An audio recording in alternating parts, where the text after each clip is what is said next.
Welcome to Elevating La Cultura podcast, a space where I talk with Latinas who are passionate about what they do and are willing to share their passion with others to change the narrative, especially for the next generation. Each season is centered around different topics, but all with a Latina perspective. This is season 6, and it's going to be featuring Latinas in the food space. I hope this season is inspiring and perhaps even nostalgic as we hear stories we can relate to. I'm so excited to share these stories and talk about food. So vámonos, and let's get into it. Today I'm chatting with Rachel from Borinken Cakes, and I've been wanting to meet her for a long time. And let me tell you, if you haven't had one of her desserts, by the end of the episode, you're going to want one. I'm so inspired by her story, so I hope you are too and enjoy our conversation. Hello, I'm excited for my next guest. I'm talking with Rachel Diaz today, and we're going to be talking about some pastries, which I'm so excited. And it could be a little dangerous because we're recording at like 10 a.m. and I know I'm going to be hungry by the end of this. But why don't you go ahead and introduce yourself?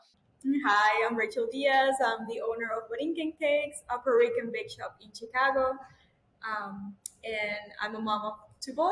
I started as a designer and I came here when I was like 19 years old. Perfect. What brought you to start your business? When did you start? When did you have the idea? When did you know that you wanted to be a baker? It's actually quite a long story because this was not in my plans, to be honest. I went to college and I got a design degree. And so when I came to Chicago, I just wanted to, fulfill my career. I found a job that I love and I worked there for 7 years. And after that, they had to close the company. And then I was, torn with the decision, do I want to go back to the corporate world and, be so much time away from my kids or do something different and try to like bring something unique to the community. Um, Back then, I was doing some baking on the side because I couldn't find Puerto Rican cakes anywhere. So I had to basically bake them for my family and for my friends, and then people started spreading out. I brought them to work. So I will be like working the whole week, and then the weekends I'll be baking. So by the time that I was laid off, then I decided to take things a little bit more seriously and start a company with my mom and my sister. That is amazing that you're doing this with family. When did you officially like start the business? Because I know that you have a storefront now, but when did you transition from working like baking in your home to opening up a store? So I started, I've started baking from home ever since I think 2010. So I've been baking since then. But I registered the business in 2019, and that's when we started doing little pop-ups here and there, and we went to selling cupcakes on the streets. And then we did a little mall kiosk a couple of times to see how things went, and then things started like growing from there. So I'm always like so excited to see businesses grow so quickly. Did you do anything like via social media to help with that growth, or do you think it was mostly the in-person events? For me, I think it was more social media. I think it was a little bit of both. So those in-person events really helped to get in touch with the community and helped us to see what people wanted. And we changed our product so much from then to now. Like we started making these really big custom cakes, and then we started narrowing things down to bun cakes, and now to like cupcakes, because the more we knew like our community and what they were looking for, we kept adjusting to it. So I feel like those events helped us a lot to like know what Chicago wanted from us. And social media, it's been like a huge thing for us as well, because since I'm a designer, so I started, get that route and giving us just throwing our word out there in social media. We started with Facebook, then we got into Instagram, and now we're in TikTok. And TikTok has been like one that's been blowing up the most lately. Yeah, Everyone tells me about TikTok, but I'm still like it confuses me a little bit and I'm intimidated by it. But everyone I know that has started on TikTok says that it has been amazing for their business. Do you do all of the social media? Unfortunately, yes. It's a full-time job. That's like the thing that takes me, I feel like the most time is just be on top of everything and all of the social media, answering all the emails, all of that's what I'm focusing on the most now. But definitely TikTok could be intimidating on the beginning because it's a whole new world, a whole new platform, and you have to learn not only like throw videos out there, but learn the culture around it and understand the trends, understand their language, and kind of like get into this whole world that's in there so you can better communicate with the audience that's looking at you. Yes, it is. I even like as a person who just watches TikTok, it is so time consuming. Um, but how, if someone hasn't seen like one of your cakes, how would you describe that it's different from like a traditional or a typical American cupcake? The main difference is that we soak our cupcakes, so there's not gonna be a dry cake. It's gonna be very like juicy almost. And the icing is the next thing where we don't use like whipped cream or anything like that. We do like a sugar crunchy icing. So it contrasts really well with the soaked cake because the cake is super silky and then you have a little bit of a crunch from the icing. So that's something that's been a bit of a challenge for us to describe to people because they come sometimes with the expectation that they're gonna get a regular cupcake and they think it's raw or something. So we had to make it super clear and tell our team to communicate that really well because it's once they go knowing what they're gonna get into, they love it and they don't want to go back to regular cake. Yeah, so would you say that it's kind of similar to como tres leches? It's a little bit less wet, so it's like in between. It has like that moistness to it, and it's not milk based. It's actually like a syrup that we put in. So we have different flavors for different for the different cupcakes. We put different flavors in it. So the original cupcake, the Puerto Rican one, has brandy in it, and the almond is made out of icing. But then we also have one that we have for weddings. It has amaretto. And then from there, we just came up with a bunch of different flavors based on stuff that we love from the island. That's amazing. So you started with like the two traditional flavors and then kind of just branched out from there? Yes. So in Puerto Rico, you're gonna see a lot of the brandy, the almond, and sometimes lime and chocolate. But from there, like I just wanted to actually, it started with the community because they were asking for it. They're like, "Oh, how could you have a Puerto Rican cake stand and don't have piña colada?"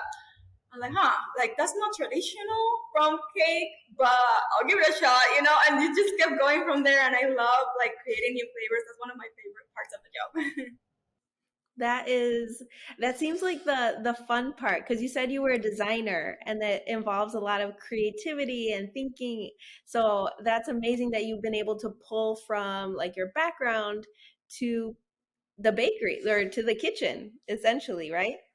Yes, that's definitely one of my favorite parts. We do a flavor of the month that we rotate so that we can keep coming up with new flavors. And if it sticks and people don't want it to leave, then we keep it in the menu like we did with guava, coco parcha, dulce de leche. Some of those flavors, they were flavor of the month, but people really didn't want us to take it off the menu, so we had to keep it. So I know you kind of answered this already, but where does your inspiration come from when you create? You already mentioned like the community and the ingredients from the island. Is there anything else that contributes to the creation of new flavors? It's mostly that the community and the flavors of the island and memories, like just trying to like go back to things that I love as a child and just mixing that in with some modern stuff so we can like every time you get one of at least like the flavor of the month cakes is like a part of me, a part of my history, and what I enjoyed and loved eating as a child. Like, for example, the coco bacha flavor, we did it as one of my favorite ice creams over there. That's coconut and passion fruit. And they have it like at the beach. Usually they have the little cart. Like here in Chicago, sometimes you see the carts, and that's one of my favorite ice creams. So I'm like, why don't I just put that into a cake? So a lot of it comes from what people want, and most of it I think is from memories from my childhood. That's amazing. I know that food is has such a rich and deep connection to like your culture and especially memories and like feeling nostalgic, and it really does connect you to your roots. So that is really amazing that you're able to pull from that and then share that with others and let them tap into feeling and memories. Have you gotten a lot of feedback when it comes to your cakes and how it makes people feel? Yes, like um, that's like what keeps us moving. Every time somebody comes here and they try it, when it's a Puerto Rican, sometimes I get teary eyed because they're like, I haven't had one of these cakes since I was a child, and it brought me back to my. Or some people are like, so this brought me back to my wedding, and they just love to like be able to try that now, and they don't have to buy like a huge cake. They can just get a little piece of that and bring them back to those memories. And when it's someone that's not Puerto Rican that's trying us for the first time, they are always blown away. They're like, wow, I never had a cake like this. This is how cake should be. So those comments and reviews from people, that's really what fuels me to keep going, because this can be really tough sometimes, and just hearing that and seeing their expression and how happy they get when they try it is just amazing. That is amazing. I'm always like blown away by how we can be connected with food.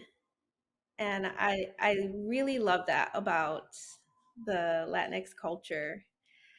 Um, you said that you worked with your mom and sister, or you work with them. How is that and like balancing work and family life? Yes, it was.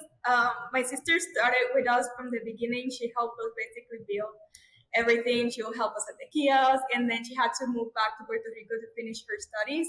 And now I'm left with my mom, and she was the one that's managing our south location. So she's my eyes over there, and she's always making sure that everything is impeccable. So it's been a really rewarding experience to be able to just have them by my side, and also provided her with a job, because when she came here, um, when it was not was done exactly because of Maria, but when Maria happened, they moved to Chicago, and she was a nurse in Puerto Rico. So when she moved here, basically, by force, there was a time where she got really depressed because she hadn't like fulfill her career here because of the language barrier. So that was one of the other things that motivated me to open it, because I wanted to do something where she could feel productive, that she will love, and she'll feel proud of, and we're all in this together. That's beautiful. That's a beautiful story. You mentioned that you create like special flavors for the month and the seasons. Do you create those different flavors and cakes with your family as well? Yes, so they're my tasters. So every time we come up with a new flavor, everybody has to try it. We bring something for everybody. We rate them.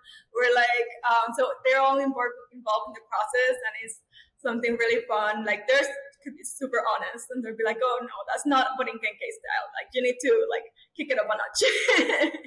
So they're always part of it, and it's a really really rewarding experience. That's awesome. Has there been any like limiting beliefs as you have built your business that you've really had to push through, like as a Latina, as a woman entrepreneur? Oof. I didn't knew that I had a limiting beliefs. until I took a course with Copeland. She's the one who won Cupcake Wars. And right when I was in the middle of opening it, I decided to invest in this course so I can like make sure that I did everything correctly and I wouldn't like fail on the first year or something. And but I got so much more from there because it opened my eyes to a different perspective on how we see like business and money and entrepreneurship and how we always think that that's not for us, that you have to like do certain thing a certain way, and it's always very like negative thinking, like at least in my community. They're always, how do I say it, so I never even knew that I was negative until I took that course, and that got me to think a different way, and just by changing my mindset into anything is possible, and that you can attract pretty much anything that you want.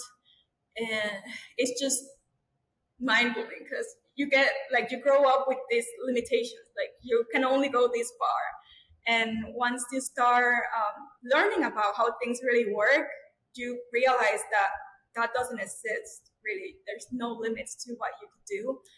And you see somebody wealthy and doing so well, and you're like, oh yeah, that's because they have so much generational wealth, and that's never gonna happen to me. But really, like, you can work to that. I'm not there yet, but sometimes someday I wish I could get there, but I know I will be able to because it's possible. You don't have to start with a bunch of gold. You can start from the ground up. Yeah, I think it's really hard to be that person in your family, or like just the first person in in your family that is actively working to change mindsets and the narrative around business building and just kind of changing the way we live and what's important. So yes, I acknowledge that sometimes we don't even know what's holding us back. And it just takes like one person to influence that and to change people's minds. I always tell people, like, you don't know what your actions could have or your words can impact someone else. And I tell that to my kids too, because I'm just like, you don't know the impact that you can have on a friend like years from now. So I say that to encourage anyone who's listening that your story matters, your words matter, your desire to shift the narrative, even though it's hard, matters, and it's going to be amazing for the generations to follow. Is there anyone in particular that has influenced you in your life? You mentioned this person who was doing the course. Is there anyone else that has influenced you, whether it's family or teachers in the past that have brought you to where you are now? I mean, I have a few people that have impact my thinking around it for different reasons. Like, for example, my dad, he was an entrepreneur himself, but he's in a service industry and he's always working nonstop. So he basically like teach me that it's possible to open your business and anybody could do it. So by doing his, following his actions, but not in a way where you will create wealth because you're always, working, just changing time for money all the time. But yeah, definitely Janelle Copeland and my friends. Have a friend, Crystal. She's on the other side of the United States. We grew up together. And she's always cheering for me. And whatever crazy idea I come up with, she's like, yes, you can do it. And when I also like was starting this business, there was a friend that I have from work too. We were both laid off around the same time because the company closed. And she was slammed with a really big challenge. Her dad had to go back to Mexico, and she was left his restaurant, and it was really tough for her because she had no idea how to run it. But once she got the hang of it and she got it going, I asked her like, "Hey, should I even do this?" And just like, "Go for it. Just go for it." And that kind of like get me like that as pushed. I needed to just go all in and give it a try and see. That's amazing. I always like those friends that you can like always count on, even if they are not like in the industry or are entrepreneurs, but are the people who are going to support you and cheer you on. I have a few friends like that. And while I can't like relate to them because they're not entrepreneurs, I can always count on them to just listen or be supporters. So I think like community is so important. And I'm always asking, like, do you have people who are going to support you? Because like running a business is hard. And if you don't have that community around to kind of hold you, encourage you, and get you through when it's hard, then it's going to be that much harder to keep going. So I always like to ask, like, who are your people? And I always love the answers. Feel like they can see like past you. Like you're like so like in this shell that you can't see yourself from the outside, and they're the ones who can really like see you and the potential that you could have. And I see that on them, and you're always encouraging her to do whatever she gets her mind to because I know she can. Yeah, yeah, that happens. Like when you're friends, like you encourage each other and then like inspire each other, and it just feeds off of the other person. So that's awesome. Is there a favorite food or drink that you had when you were a child that you have brought into the business, or has it changed? Do you have a new favorite food or drink now? Ooh, pretty much everything at Borinken Cakes was like my favorite things. Um, I love sweets. That's like my thing. My husband tells me that I'm an ant, so I'm always eating sugar. And so definitely, the Puerto Rican cake was my favorite cake back when I was a kid. But once I started creating and experimenting with new flavors and things, and my palate kind of like got a little bit more experienced, I started making these other flavors like the guava dream or the coquito, dulce de leche, and now every flavor of the month is now my new favorite because I'm always like putting it up a notch every single month or doing something that I feel like is even better than the one we did last month. That's awesome. Is there like a memory? Because we talked about memories and how food can trigger memories. Is there a memory that you have from your childhood that really has been like something that you look back to as you create? um, so many. I feel like one that I keep going back to is when my dad is, I think I got my sweet tooth from my dad because he loves sweets. So he used to pick us up every Sunday because we're in a divorced family. So he will pick us up every Sunday, and some Sundays he will take us to this bakery. I don't know if they're still open in Puerto Rico, but it was Sweets and Cakes, and they had all these amazing like sweets and things, and I just keep going back to those memories. I'm like, those leches I had back there was so good. And we even recreated it here for a flavor of the month, and everybody loved it. So definitely those days where we're just with family and going to ice cream shops and just trying new things. Because honestly, like I feel like my whole life turns around food. Even when I travel, like that's all I want to do. I want to try the foods from that country. That's all I want to do. Forget about the hiking. So, but yeah, definitely that. Good memories with family. I'm always interested in hearing like how foods can bring up specific memories. Like even the same types of foods can bring up different memories from other people. And I think that's why like listening to each other's stories can be so powerful, because while we have our separate experiences, we can all still be connected uh, culturally through those stories. Yes, I feel like we learn so much from a different country just by eating their food and you feel like that connection with them. Every time I go on travels anywhere, instead of bringing like keychains, I bring them candies and stuff from the country because like that's what I want them to bring to me.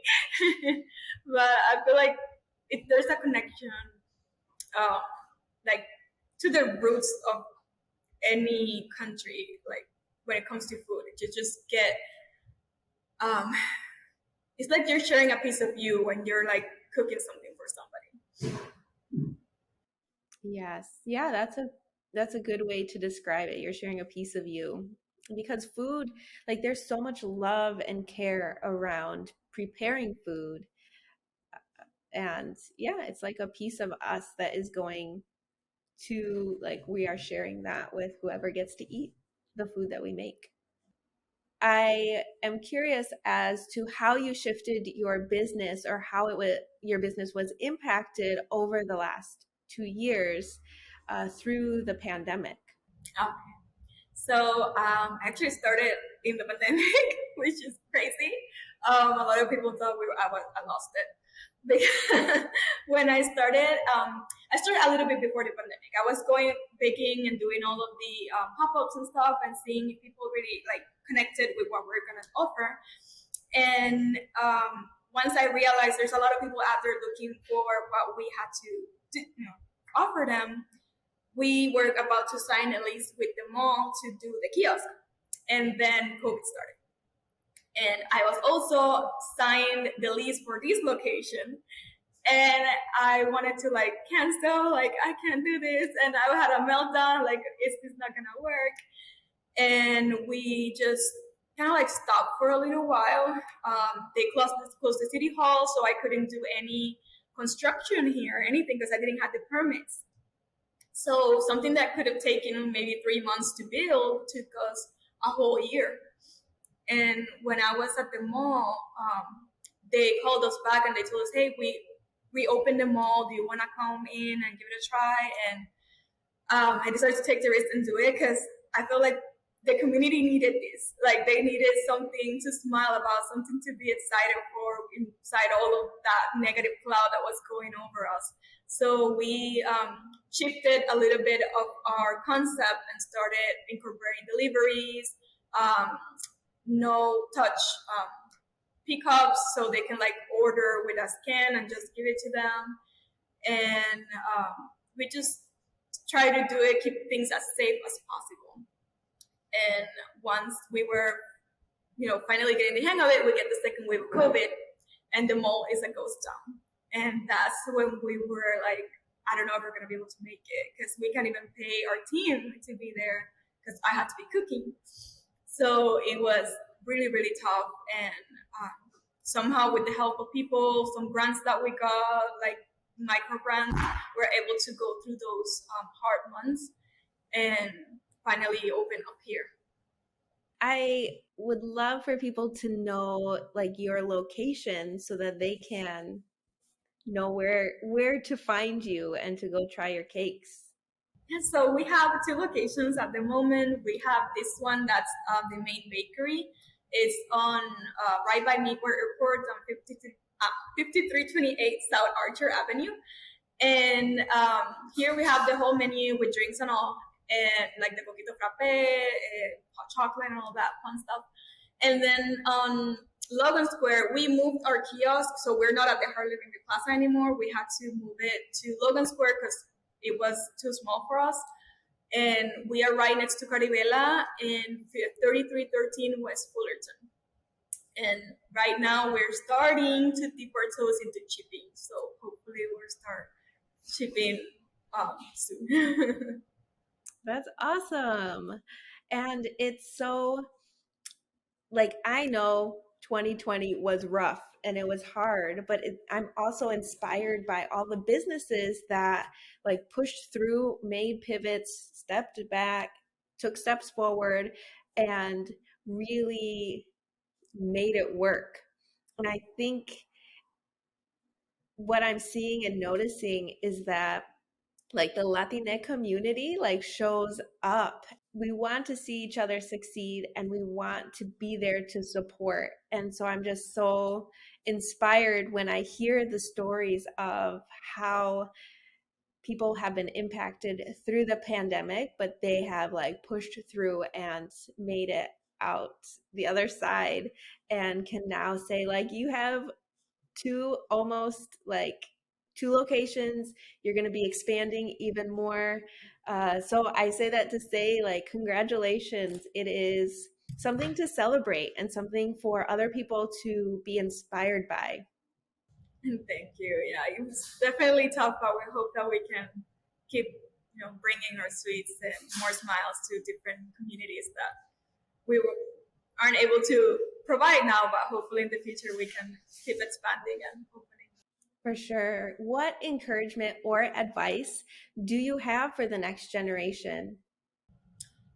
There's really no limits to what you can do. Don't let anybody tell you that you can't, or that's something that only happens to lucky people or people that has, generational wealth. You can start from the ground up and build anything you like. And as long as you don't give up when things get tough, you're not gonna lose. Is there anything that we should be like looking out for? Are you going to be at any pop-ups or like what's new and coming for the next like 3 months, end of the year for you and your business? Right now we are focusing on the shipping. So we just started accepting some pre-orders for November. It's going to be we're basically selling 20 boxes until then, and then we're gonna ship them all at the same time. So wish us luck. If everything goes well, we're gonna keep on doing and adding more states to what we are shipping right now, so that we can so people don't have to wait until we open near their location. They can at least have a little taste of what it's like. Yeah, so will you be shipping locally, like within the state, or can anyone from the country order? Right now, we are doing local delivery, so you can definitely order from around Chicago, but we are shipping to nearby states. So basically, I have a map on our website, borinkencakes.com, and you can go to shipping and see like all of the orange and yellow states we can ship to. So we're going to be doing the 2-day ground for now, because overnight is super expensive. So we are going to start with that. And then once we get enough orders, then hopefully we can negotiate with UPS so they can get a lower rates for overnight shipping. Perfect. Okay, so if anyone listening is in the surrounding Illinois states, get on the shipping so that they can expand and get your deliveries faster. Yes. And where can people follow you and see all of your desserts? So we spell Borinken Cakes, Borinken with a K. So just look for Borinken Cakes in any social media, we'll be there. It's the name at Borinken Cakes altogether. In Facebook, Instagram, TikTok. We don't use Twitter much, but we are there. I don't use Twitter much either. And I'm like surprised when I see people are still like active on Twitter. Maybe it's just like my people are not as active on Twitter, and we're more active on like Instagram and TikTok. Yeah, it's I think definitely like a generational thing. I feel like my dad is the one that's like more into Twitter. So Yeah, I think so too. That's funny. Well, I am so appreciative of your time and thank you for being willing to share your story. I am so excited for you. I have been following you for probably the past 2 years since the pandemic started, and I have just been excited to see you expand and grow and shift. So I'm so happy to speak with you today and like officially meet virtually. So thank you so much. Thank you. It was a pleasure. Thank you for having me. All right. Well, I have to plan like a get together and we'll come out to your location and try some cakes. I don't know if I can officially like plan something on Instagram, but we'll have to have like a meetup and like do something special. That'll be so fun. I love that. Yeah. All right. Well, thank you so much. And I will stop in soon and I'll talk to you later. And thank you. See you All soon. right. All right. Bye. Bye. Have a great one. After chatting with Rachel, I definitely made my way to one of her locations to try her desserts. And you know I brought some back for the whole family because if I didn't, I wouldn't hear the end of it. We all loved the cupcakes, and I think one of my favorites was the seasonal one that was pumpkin flavor. So make your way out to one of her cafes to try it before it's gone. And if you don't live in the area, be sure to check out her website to order online for delivery. Okay, amigos, thank you so much for listening. There'll be a new episode every Tuesday, so after you listen, feel free to take a screenshot to post on Instagram and tag at Elevating La Cultura, or send me a DM. You can also comment on this YouTube video if you're watching online. I always like to hear from people and how they resonate with the stories that I share. So leave a review on Apple Podcasts so we can get more ears listening to these stories and we can continue elevating La Cultura. All right. Enjoy the rest of your day, afternoon, evening, whenever you're listening, y nos vemos next week. Bye.